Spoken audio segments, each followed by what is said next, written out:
Hi అందరికీ. ఈరోజు నేను మీకు మిగిలిపోయిన చికెన్ కర్రీతో చికెన్ ఫ్రై ఎలా చేయాలో నేర్పిస్తాను. ముందుగా చికెన్ కర్రీ తీసుకోవాలి. తర్వాత ప్యాన్లో ఆయిల్ పోసుకోవాలని. ఆయిల్ హీట్ అయ్యాక ఇప్పుడేమో మన ఆయిల్ బాగా హీట్ అయిపోయింది.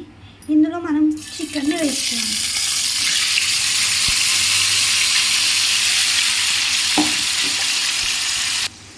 ఈ చికెన్ని వేసుకున్నాక ఇలా కలుపుకోవాలి.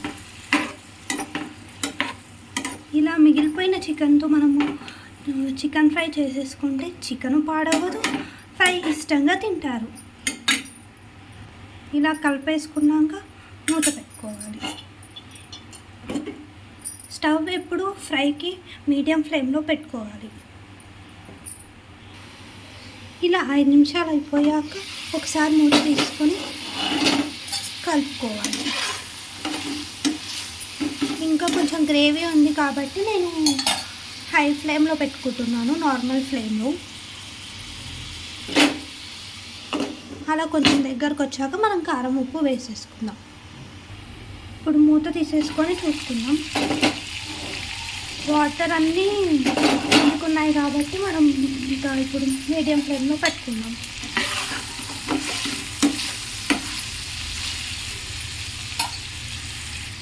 ఇక మనం కారం ఉప్పు వేసుకుందాం. ఇందులో కూరలో ఎలాగో కారం ఉంది కాబట్టి మేమైతే స్పైసీగా తింటాము, అందులో కొంచెం కారం ఎక్కువ వేసుకున్నాము. మీకు తగినంత మీరు వేసేసుకోండి.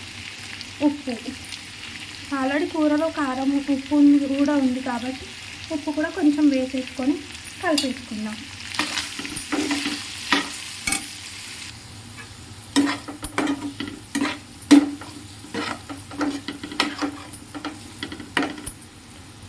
కలిపేసుకున్నాక మూత పెట్టుకుందాం.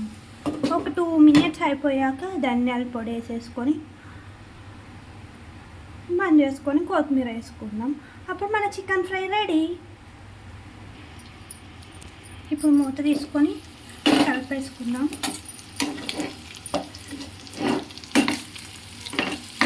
కలిపేసుకున్నాక చిటికెడు గరం మసాలా,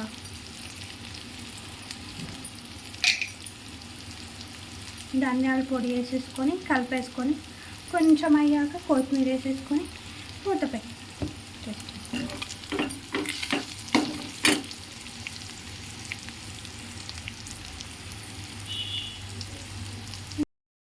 ఇప్పుడు మూత తీసేసుకొని కొత్తిమీర వేసేసుకుందాం.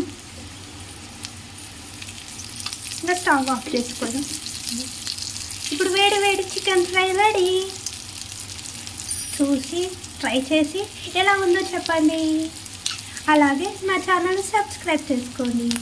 Thanks for watching.